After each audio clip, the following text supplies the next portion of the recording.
आप लोग नहीं रहिएगा। लॉकडाउन के आज 37वें दिन भी नेशनल सिंधी वेलफेयर के योद्धा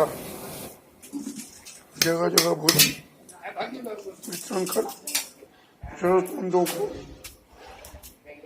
राहत पहुँचाने में लगे हुए हैं।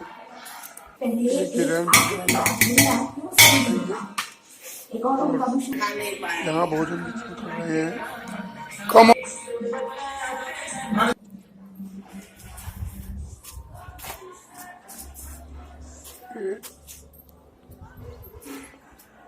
अभी हनुमान मंदिर के पास जरूरतमंदों को भोजन खिला रहे हैं।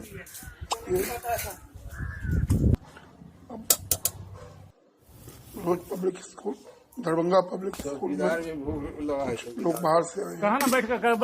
अभी भोजन खिलाया जा रहा है। जय झूलेलाल।